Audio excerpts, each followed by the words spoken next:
Vijayalakshmi from news studio. ఈరోజైతే మన ముందు ఆదాడ మోహన్ రావు గారు ఉన్నారు. అంటే 25 సంవత్సరాల నుంచి ప్రత్యక్ష రాజకీయాలు దగ్గర నుంచి అయితే చూస్తున్నారు. ఏ పార్టీ జెండా కూడా బలంగా మోయలేదనే చెప్పాలి. ఇప్పుడు జూన్ 9వ తారీఖున రిషికొండలో మేమే ప్రమాణ స్వీకారం చేయబోతున్నామని జగన్ ప్రకటించేశారు. దానికి అనుగుణంగానే బొత్స సత్యనారాయణ కూడా అదే ప్రకటనని జూన్ 9వ తారీఖున మేము ప్రమాణ స్వీకారం చేస్తాం, వైఎస్ఆర్సీపీ గెలుస్తుంది 151 సీట్లతో అన్నారు. మరి విజయనగరం జిల్లాలో అసలు కూటమి పరిస్థితి ఏంది, ఇక్కడున్న రాజకీయ అంటే గెలుపు ఎలా ఉంది అని అనేది అడిగి తెలుసుకుందాం. సార్ చెప్పండి, అంటే కూటమి పరిస్థితి ఏంటి? నమస్కారం.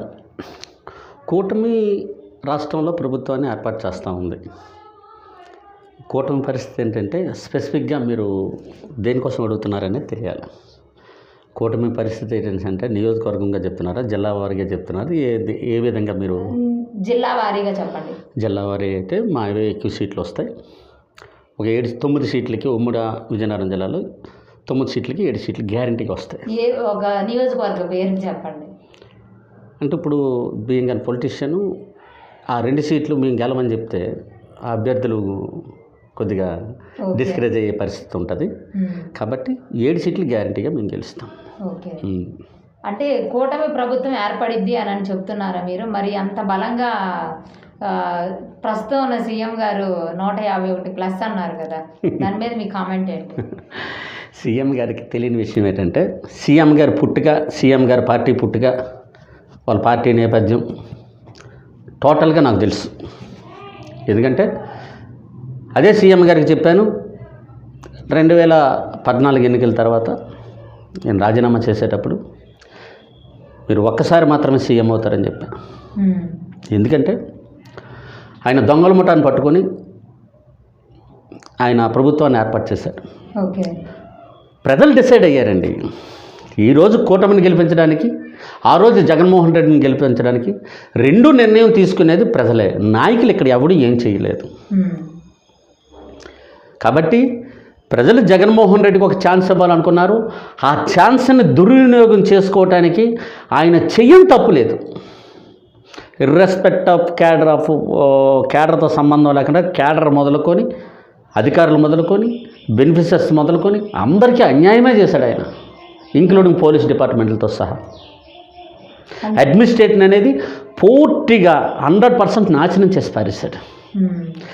ఒక్క మాటలో చెప్పాలంటే సైనిక విధానాన్ని ఈ ఆంధ్ర రాష్ట్రంలో అమలు చేయటానికి ప్రయత్నం చేశాడు. దాన్ని ఎప్పుడో ప్రజలు రిజెక్ట్ చేశారు. దే ఆర్ వెయిటింగ్ ఫర్ నిన్న 13 ఎలక్షన్ కోసం ప్రతి ఒక్కడు కూడా ఎదురు చూశాడు. కామన్ మ్యాన్ అనేవాడు సొంత ఖర్చులు పెట్టుకొని వచ్చి ఓటు జగన్మోహన్ రెడ్డికి వ్యతిరేకంగా, ఫ్యాన్కి వ్యతిరేకంగా ఏ గుర్తుందో చూసుకొని గుద్దాడు. అది టీడీపీనా, బీజేపీనా, లేకపోతే జనసేన అనేది అనవసరం. ఫ్యాన్కి వ్యతిరేకంగా ఎవరు నిలబడారనేది చూసాడు అంతే. ఇది జనంలో నుంచి వచ్చింది. అయితే కూటమి గెలుస్తుంది అన్నారు. అలా కాకుండా సీఎం గారే మళ్ళీ జగన్మోహన్ రెడ్డి సీఎం అయితే పరిస్థితి ఉంటే దానికి ఏమంటారు? అంటే ప్రజలు 99.1111% వాడు సీఎం అయ్యే ఛాన్సెస్ లేవు. నెంబర్ 1. సత్యబాబు గారు సీఎం జగన్మోహన్ రెడ్డి గారు మాట్లాడేటప్పుడు వెనకాతలే ఉన్నారు. Face is index of the mind. Once again repeat that word, face is index of the mind. ఆ ముఖంలో ఆ సంతోషం కానీ, ఆ కళ కానీ వైసీపీ వాళ్ళు ఎవరి దగ్గరైనా కనబడుతుందా? అంటే అందరికీ టెన్షన్ ఉండిద్దని అయితే నేను అంటాను. టీడీపీ వాళ్ళకి కూడా ఉంటుంది కదా. లేదు, హ్యాపీగా టీడీపీ వాళ్ళందరూ కూడా ఎక్కడికైనా మీరు ఇప్పుడు న్యూస్ విజన్ మీరు పర్సనల్గా ఇంటర్వ్యూ చేయడానికి వెళ్ళారు, ఎంత ధైర్యంగా మాట్లాడుతున్నారు. అది ప్రజలు ఇచ్చిన ధైర్యం, నాయకులు ఇచ్చింది కాదండి. మీరు ఇందాక ఒక మాట అన్నారు, మీరు కండువాలు జెండాలు మీరు ఎందుకు మోయరు? జెండా లేనివాడు మాత్రమే అట్లా మోస్తూ నేను మోస్తున్నానని చెప్పుకోవాలి. ఓకే, ఈ వ్యవస్థ కోసం పార్టీలు పెట్టిన నాయకులకి జెండాలు లేకపోవచ్చు. జెండాలు పెట్టిన తర్వాత వాళ్ళు పక్కకి వెళ్ళొచ్చు. కానీ ఆదాడ మోహన్ రావుకి బై బర్త్ ఒక ఎజెండా ఉంది, జెండా ఉంది. అది ప్రజాస్వామ్యాన్ని కాపాడటం కోసం డాక్టర్ బిఆర్ అంబేద్కర్ గారు రాసిన రాజ్యాంగ ఫలాలని గ్రౌండ్ స్థాయిలో అందించాలనుకుంటే ఐడియాలజీ కలిగి ఉండాలి. ఆ ఐడియాలజీ కలిగి ఉన్నాడు. ఎవరి జెండాని ఎవరు కండువాని మోసినా అది టెంపరీ. మీరు ఇప్పుడు దాన్ని కండువ వేసుకోమన్నారు. ఇప్పుడు మీరు తీసిన చెప్పు మెడలో ఉంచుతాను, తర్వాత ఉండదు కదా. అలాంటప్పుడు నేను ఆ పార్టీ పెట్టి ఆ పార్టీకి చెందినవాడిని కాకపోను కదా. పోరు కదా. ఆదాడ మోహన్ రావు అనే వ్యక్తి ఒక లీడర్. ఈ లీడర్ ఇది representative of so and so party. That's all. మనమే రిప్రజెంటేటివ్ ఆ పార్టీకి. ఓకే. అది నేను ఎప్పుడు కూడా కండువాలు. సరే సార్, మీరు ఎంత మాట్లాడి విజయనగరంలో ఎవరు గెలవబోతున్నారో చెప్పండి. ఈ నియోజకవర్గంలో క్లియర్లో కూటమి గెలుస్తుందా? ప్రస్తుతం నేను అదే చెప్తున్నాను కదా. నేను ఏడిట్లో ఇది ఉందో లేదని మీరే చూసుకోవాలి. మీరు ప్రజాభిప్రాయ సేకరణ చేసుకుంటామా. రోడ్డు మీదకి వచ్చాడు, ఎవరికి వ్యతిరేకంగా వచ్చాడు? మీరు ఫోర్త్ ఎస్టేట్ పెట్టుకుని ఏం చేస్తున్నారు? వాటర్ అనేవాడు ఎవరికి వ్యతిరేకంగా వచ్చి ఓటేశాడు అని ఇప్పుడు లోపలికి వెళ్ళిన తర్వాత మనం చూడలేం కదా సార్. 7 నియోజకవర్గాలు మేము గెలుస్తున్నాం. ఇనఫ్. కూటమి 7 నియోజకవర్గాలు గెలుస్తున్నాం. ఆ 7 ఏమనేది మీకు పర్సనల్గా ఆఫ్ ద కెమెరా చెప్పమని చెప్తాను. ఆన్ ద కెమెరా చెప్పను, ఎందుకంటే బీయింగ్ అయిన లీడర్ నా మాటగా బలం ఉంటుంది. ఓకే. పలానా సార్ ఇప్పుడు మీరు చెప్పారే అనుకోండి ఇక్కడ ఎవరు గెలుస్తారు అనేది.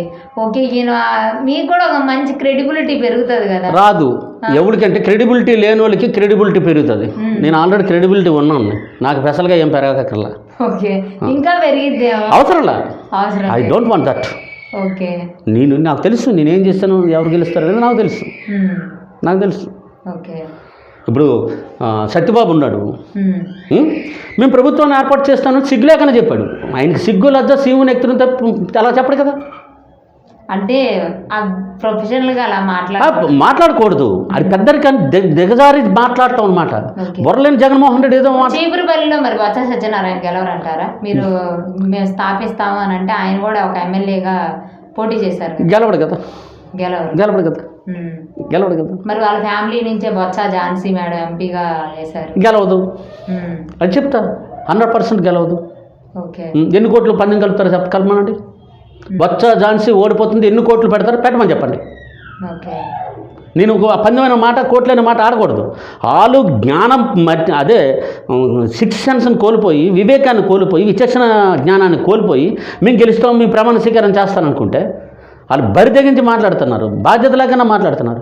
నేను చెప్తాను, రాసుకోండి. రేపు ఓడిపోయిన వెంటనే సత్యబాబు ఫ్యామిలీ మొత్తం బీజేపీ పోద్ది, జగన్మోహన్ రెడ్డి ఫ్యామిలీ మొత్తం జైలుకు పోద్ది. ఇది రాసి పెట్టుకోండి. తప్పులు చేసిన వాళ్ళు జైలుకి పోతారు, భయపడిన వాళ్ళు బీజేపీలోకి పోతారు. బీజేపీలోకి పోతే ఏమైంది అంటారు? వాళ్ళకి బెనిఫిట్ ఇప్పుడు ఏమొస్తుందని వైసీపీకి వెళ్ళాడు సత్యబాబు? ఏ నీతిమంతుడని వెళ్ళాడు? ఒక దొంగ దగ్గరికి, ఒక దగాకోరు దగ్గరికి, ఒక దోపిడీదారు దగ్గరికి సిగ్గు లజ్జ సీమిరు రక్తం ఏమైనా ఉన్నవాడు ఎవడైనా వెళ్తాడా? వీడు మేనల్డు ఎవడైనా వెళ్తాడా? అరే రాష్ట్రం నాశనం అయిపోతుంటే మీ ఇంకా సీఎం ప్రమాణ స్వీకారం చేస్తున్నాడు, సిగ్గు ఉందా ఈయనకి? ఈయన రిప్రజెంటేటివ్ ఆఫ్ ఉత్తరాంధ్ర. అంత స్థాయిలో వ్యక్తి అంత సిగ్గు లేకన్నా అలా మాట్లాడతాడు? 9వ తారీఖు ప్రమాణ స్వీకారం అన్నాడు కదా, జిల్లా విడిచిపెట్టి రాజకీయాలు విడిచిపెట్టి పోతాడా ఆయన సీఎం కాకపోతే? నేను రాజకీయాలు విడిచిపెట్టి జిల్లా విడిచిపెట్టి పోతా. కామన్ సెన్స్ ఉండాలి. ఆ సెన్స్ లేకనే పోయింది సత్యబాబుకి. సెన్స్ ఉండాలి. అరే బాబు, ఉత్తరాంధ్రలో అసలు నిన్ను తంతాడేమని భయపడి నువ్వు వాడి దగ్గరికి వెళ్ళి దాక్కున్నావు. సిగ్గుండాలి. మీకేం భయం లేదా సార్? వాళ్ళంత పెద్ద స్టేట్మెంట్ వాడింటికి వాడు రావడానికి 3 నెలలు పట్టింది ఆ చిన్న సీన్కి, ఈ సత్యబాబుకి, వీళ్ళ ఫ్యామిలీకి. కొట్టి తగిలింది మేమే, తగిమని చెప్పింది జగన్మోహన్ రెడ్డి. గతంలో చెప్పాను మీకు. వీళ్ళేం చేస్తారమ్మా? వీళ్ళేం చేయలేరు. వీళ్ళు బతకడం కోసం ప్రకృతిని నాశనం చేయడానికి పడిపోతారు. ఒక anti social environment weapons Botsa family. Enough. వాళ్ళు ఏ సంస్కృతి తీసుకొచ్చారు? మద్యపానాన్ని సంస్కృతి తీసుకొచ్చారు.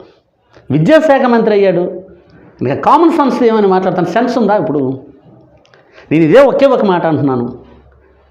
ఈయన రాజకీయాలు వదిలేసి రాజీనామా చేసేసి జిల్లా వదిలేసి వెళ్ళిపోతాడా? ఓకే. జగన్మోహన్ రెడ్డి సీఎం కాకపోతే. ఉమ్. ఎందుకు ఆ ఫాల్స్ స్టేట్మెంట్లు? ఎవడూ ఇవ్వలేదు, ఈయనే ఇస్తాడు. ఎందుకు? ఇది జ్ఞానం లేదని వాళ్ళకి తెలుసు. ఓకే. గతంలో కూడా